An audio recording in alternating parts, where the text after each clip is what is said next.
Okay. Forgive my short temperedness, temp, my temper, my short temper, because I am sleep deprived because of the cold and my disability and all that. But Warfronts is no longer a trusted source. I don't think they have been for a while, but I've been trying to correct the record, and not only have my messages keep getting deleted, but I have offered my resources or my sources to correct the record so they can change their tune, but they haven't. I've only watched 5 minutes and 32 seconds of this video, and I can tell you now that it's full of disinformation, at least for the Saudi Arabia part. I haven't watched the rest, and I don't intend to because they are not a trusted source. I'm going to leave stuff in the description. It's going to be stuff that I've already posted before, but it's going to be brand new stuff too.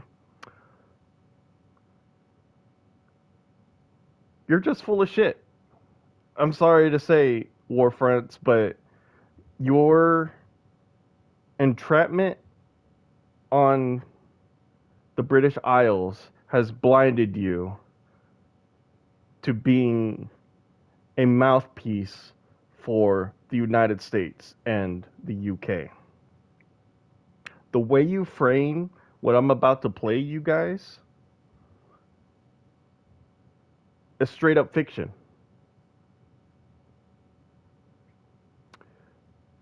The whole reason why the October 7th attack happened is because since 1947 and onwards, the Palestinians have not been given proper representation and have been consistently killed, consistently censored, and consistently bled dry in resources. Let's just get into the video because my mind is going a million miles an hour and there's so much I want to talk about. So let's get into it. In our lead story today, we turn to Saudi Arabia, where the richest nation in the Middle East has conceded a major defeat. On November the 29th, news broke out by the outlet Reuters that the kingdom in Riyadh has decided to call off a major defense treaty with Washington. But more than just a breakdown in negotiations, Riyadh's decision is at once a major setback to Israel, a tangible victory for the Hamas organization, and both a problem and a potential opportunity for America's incoming set of leaders. A tangible victory for the Hamas. Their entire city is leveled. A tangible victory because Israel is a rogue state. It is Hamas's fault why they are being alienated. No, no, it's not. They didn't have to play Hamas's game. Hamas wanted to create a what's the U.S. equivalent to the Boston Massacre. The Boston Massacre was exaggerated beyond belief. That's what they wanted. They didn't need the exaggeration though. They got more than what they bargained for. Did they? No, I can't even say they wanted this to happen. I mean, how do I put this? Yes, they wanted this to happen, but they wanted to show the world what they have been doing because it hasn't been well reported. My source, Kyle Kalinske, has been on top of this and then some. My source is far more reliable than whatever Warfront is producing right now. They are pointing full blame on Hamas when Hamas all they had to do was kill a few people, and I say a few because we don't exactly know the numbers because Israel released the names and over half was military.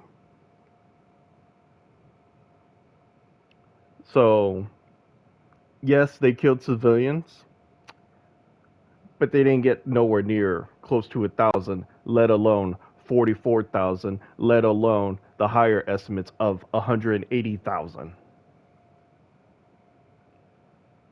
And then even before that, they were killing kids. Every time the Gazans protested, we have video evidence, and thanks to Kyle Kalinske, I've seen the evidence that they would sit down, they would raise white flags, they would stand at the border, just sit there and saying their slogans as usual, and they were mowed down.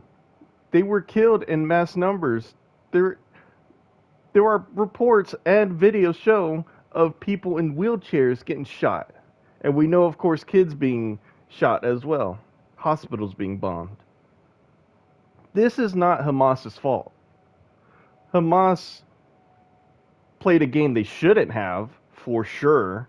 But, I mean, what else was there to do? They tried to go to the UN or the EU, whichever organization, to get to look for a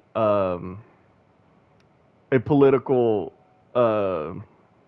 peaceful negotiations for their own state and to be able to have some rights, and they were denied. Israel campaigned heavily against the Palestinians and Hamas. In fact, a lot of people don't freaking know this, is that they were funded by Netanyahu and Qatar. Not a lot of money. Of course, it was billions of dollars, but it still wasn't a lot of money. And then, of course, they were drip fed people, allowing Palestinians able to work in Israel to make their lives slightly better.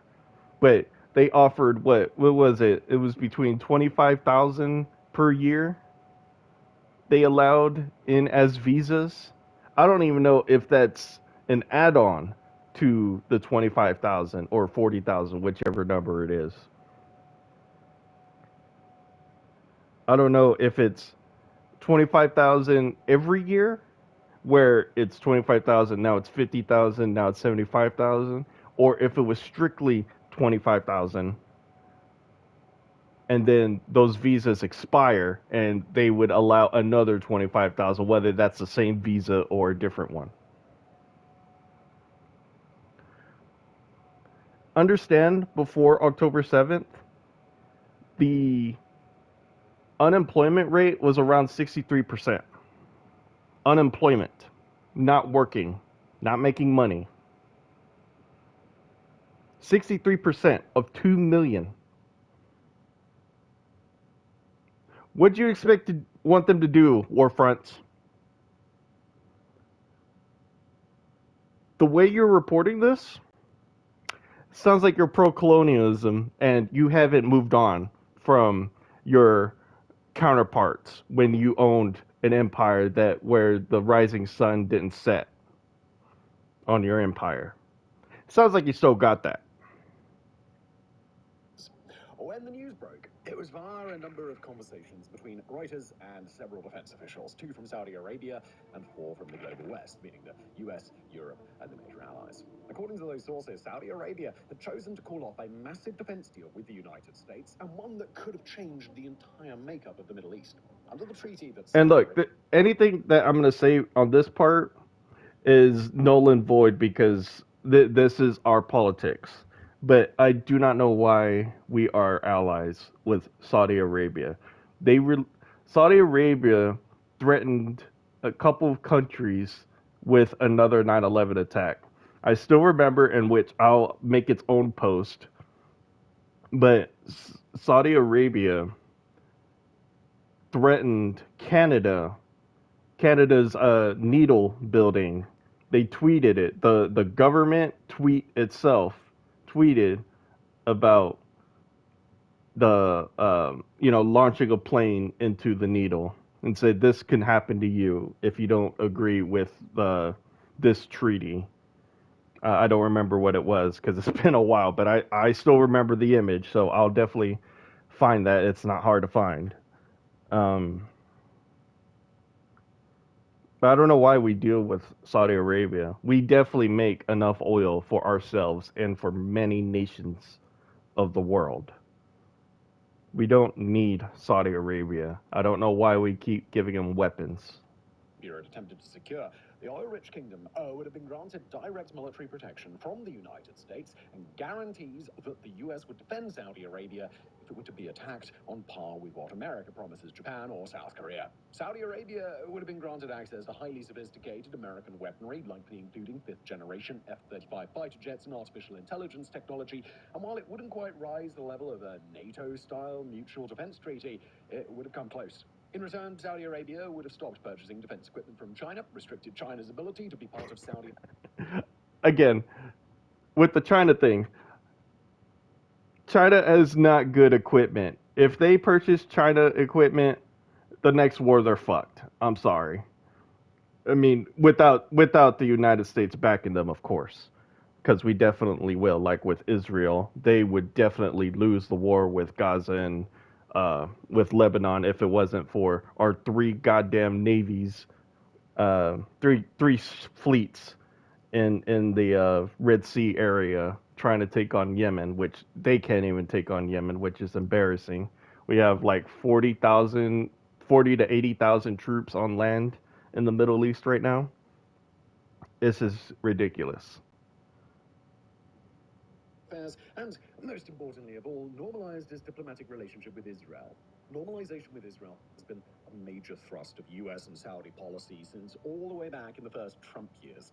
Back then, Team Trump was able to get Israel to normalize relations with several nations of the Arab world. This is true only in part because the whole reason why October 7th happened is because uh, Trump and the U.S. recognized Jerusalem as the capital of Israel and moved the U.S. embassy there, which pissed off every other sect that was in there, including the Palestinians. They kept getting what's the correct term here? Stabbed in the back by policies out of their control. Including the United Arab Emirates, Bahrain, Sudan, and Morocco. Saudi Arabia, however, was the biggest prize of all, and both the Saudis and the Israelis appeared to be on track to getting a deal done earlier in this decade. Even better, Saudi Arabia was able to normalize its relations with its other rival, Iran, in March of 2023, meaning that if Saudi-Israeli normalization had come next, then the Middle East's three biggest power players would have finally been able to settle their issues via diplomacy at scale rather than through active or threatened armed conflict.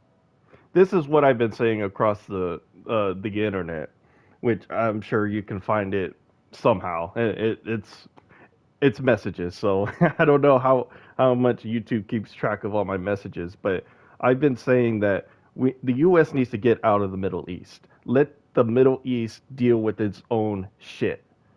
Let them have their own set of NATO style defense treaties, which this was gonna set up. I mean, with Israel, Saudi Arabia, and Iran, that would have been nice to have the war cease and have their rich oil countries use their money to actually try to not only combat climate change, which I don't know if they would because they're oil countries for God's sake, but um, help help the Middle East prosper and not look like the quote unquote barbaric nations that the Western sees them as with games and movies and stuff like that, where they're constantly evil when they're not. They have much more sophistication than what the West gives them credit for. But then the Hamas terror attacks of October the 7th, 2023 came along, and with them the start of a massive and ruinous Israeli counter-offensive that's still ongoing today. It appeared highly likely to many experts at the time, and Hamas officials have since seemed to confirm that the true purpose of the October 7th attacks wasn't just to deliver a gut punch to Israel, but to fundamentally disrupt the normalization process between Israel and Saudi Arabia. After all, Hamas has long depended on Iran's backing and the Arab world's support for its mission to destroy Israel. If Israel... See, this is the problem. Every negotiations, including this defense treaty, was done without the Palestinians' representation. So they would have had this alliance contract thing going on, but the Palestinians, they'd still be stuck there. They'd still be starving. They'd still be having 63% unemployment rate. They still wouldn't have control of their own seas, their airspace. They would have to rely on the three gates that are allowed by Israel. They're, they had no choice. I don't see any scenario where this could have played out differently.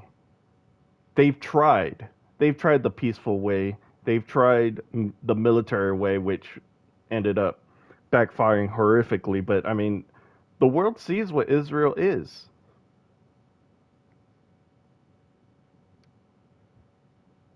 And it's a rogue state. I mean, I want to say other things. I want to say nasty things. I'm trying to stay calm here, but this report on this was the whole major, uh,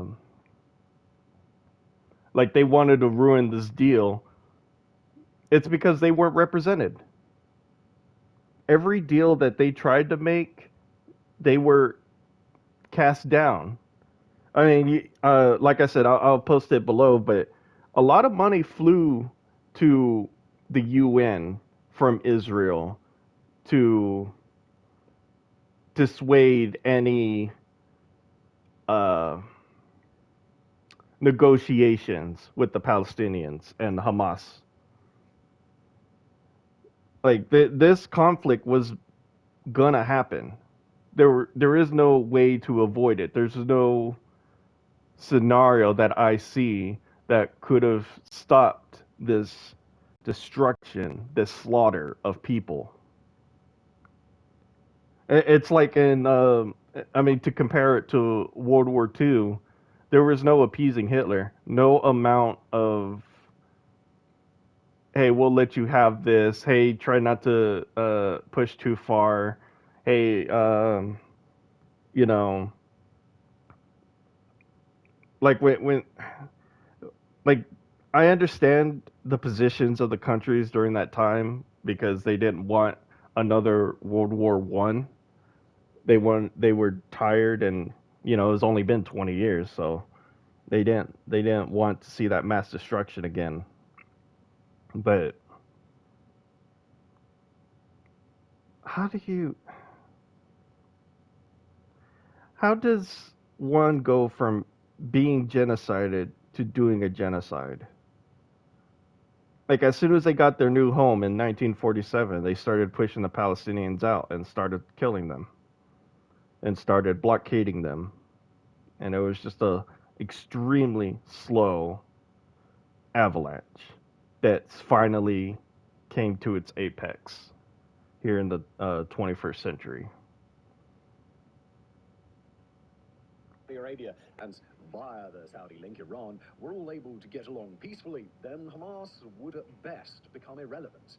At worst, it could even be actively dismantled by all three nations working together.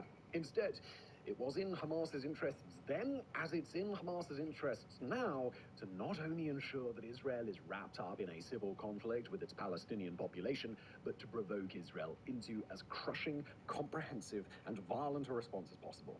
If Israel... Again, you didn't have to play their game. You didn't have to. You could have sent.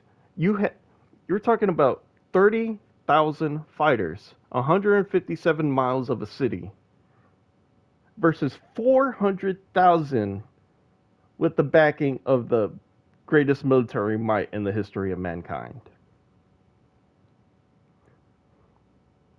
You're telling me two of the strongest nations in the Middle East couldn't take on 30,000 fighters without killing between 40 43,000 to 180,000 people. 157 miles.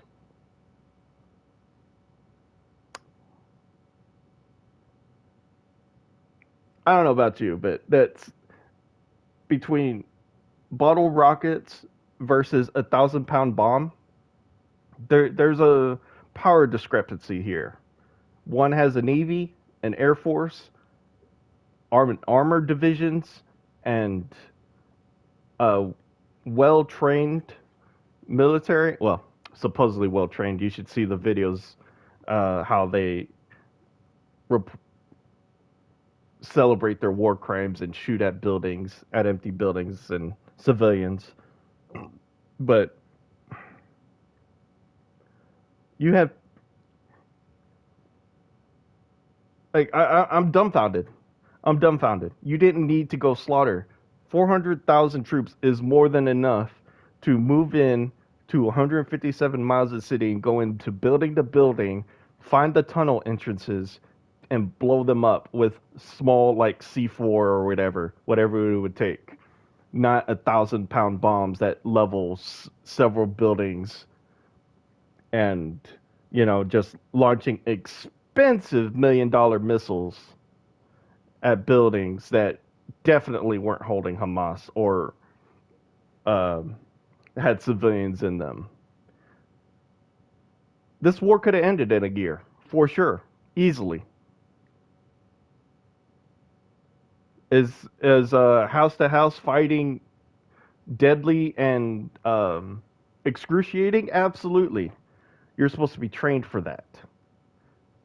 As someone who promotes freedom and democracy and human rights and set up the UN, you would think, and signed and got the Nazis prosecuted at the Hague, you would think this would be avoidable, or you would try to avoid this at all costs. You're not trying to avoid anything. You want the slaughter.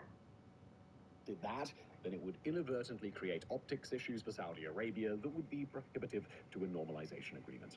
Fast forward to today, and it appears that's precisely what has happened. In speaking to Reuters, the Saudi and Western defense officials interviewed for the report attested that Saudi Arabia is facing too much public pressure from both its own people and the wider Middle East to be able to pursue normalization as part of this defense deal. And let's be clear, Saudi Arabia has committed its own genocides. The Yemen conflict, that's Saudi Arabia's deal with the U.S. backing again. They try to starve Yemen out because their approved government in Yemen was being challenged and is unpopular. So they tried to besiege them, which caused a cholera outbreak, I believe it was. And the Yemen people don't like the Saudi-backed government, so they rebelled, and they were able to siege the Red Sea and blockade anything that goes through with 3 fleets in the area, with the Air Force that's bombarding them. They're able to do that. That's crazy. That's insane. That as powerful as we are, we could still be suppressed by a rebel group that essentially has, the most sophistication they have is a drone. I mean, I know they fired a supersonic, but that's thanks to Iran. Don't ask how they got there, how those missiles got there. That should be a question all on its own, and why we should leave the Middle East, because clearly they have tunnels that we have not discovered, and they're able to supply each other still to this day, even as the Gaza city is being sieged and, you know, being killed off. They're still able to fire more missiles. They're still able to get in. Earlier this year, Riyadh had been hoping to soften its requirements for normalization with Israel, potentially in hopes that such a deal could happen while the Israel-Hamas war was still ongoing. According to reports back from February of this year, Saudi Arabia was even willing to settle for a political commitment from Israel to create a Palestinian state eventually, rather than demanding any concrete steps or an action plan to make such a thing happen. But now, with the people of Saudi Arabia outraged toward Israel, Saudi Crown Prince Mohammed bin Salman has chosen to walk back that compromise attempt and insist that normalization cannot come without concrete steps towards Palestinian statehood. In November, he even went so far as to call Israel's actions in Gaza, quote, collective genocide. As a result, this massive defense deal with the United States is believed to be off the table, at least for the time being. On the defense side, it appears that Saudi Arabia and the US will pursue a more modest agreement in the interim, barring major positive change in the state of affairs between Israel and Hamas. That agreement will involve expanded joint military exercises, cooperation within the private sector, logistical training and cybersecurity support for the Saudi military, and possibly the provision of a Patriot missile battalion for air defense. Diplomatically, Israel and Saudi Arabia have both Oh, I accidentally skipped forward. But look, if there's ever a country that needs those Patriot missiles defense, it's Ukraine. They are fighting against a genocide.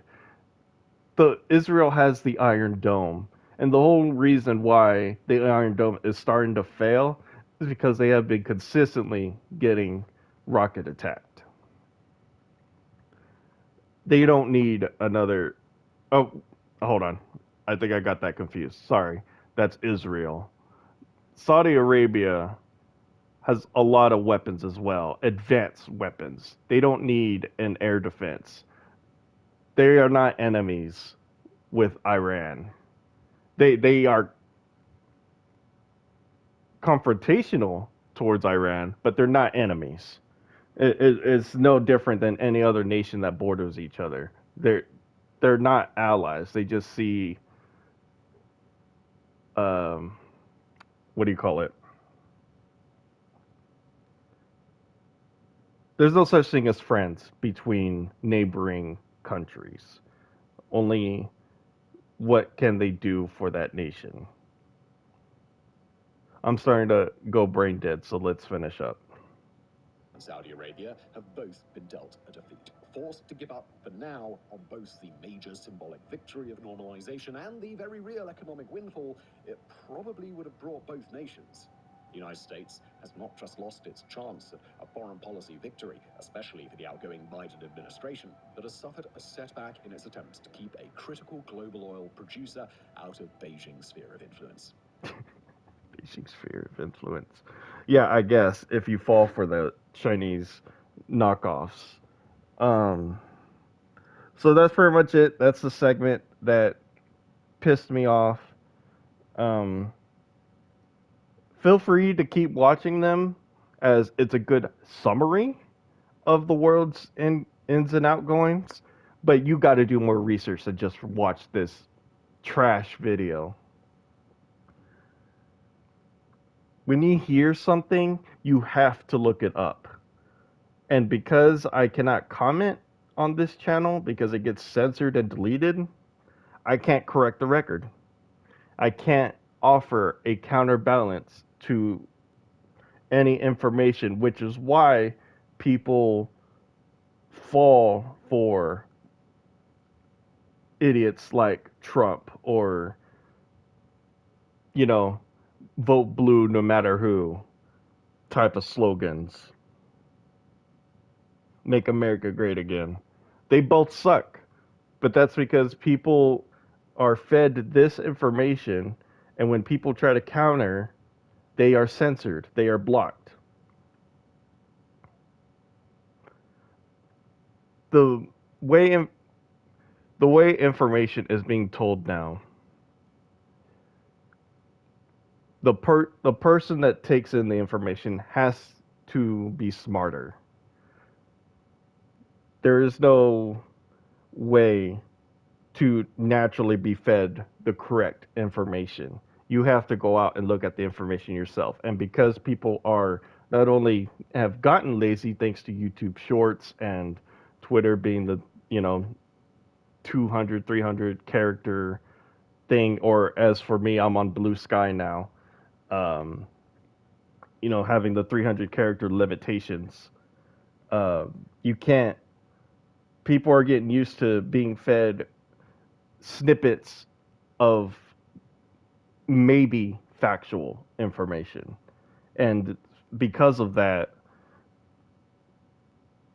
people just take the information they are given as face value instead of looking it up for themselves. Like I'll throw a curveball in. Did you know General S. Patton, a famous general of the U.S. World War II, didn't have a problem with Nazi Germany? He actually looked at them with some sort of fondness and didn't like Jews. Bet you didn't know that. Look it up. It's just I don't know how to get past it. All I can think of is that humans are easily manipulated and we need to play the manipulation game. That's what I came to conclusion on because there's the way information is being fed to us has dumbed us down, which I can't even argue that we were even smarter than going back to the 13th century where, people were yelling out slogans and, posting on walls, papers.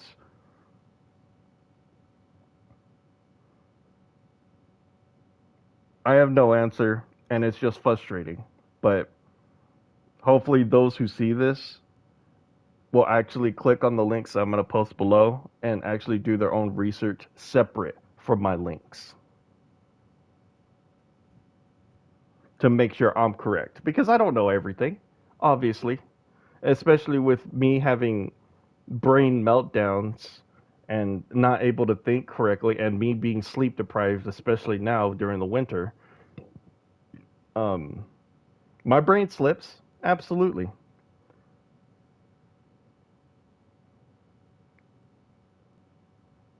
Just just do more research than what you're being told to.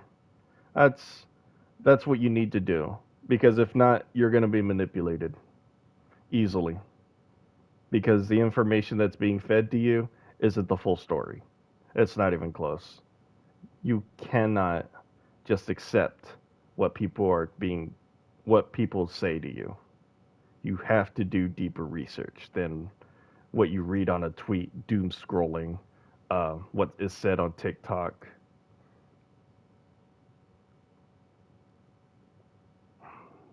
I guess that's all I gotta say. It's a lot, but yeah, you gotta you gotta make your own intelligence. Don't let others feed you the intelligence.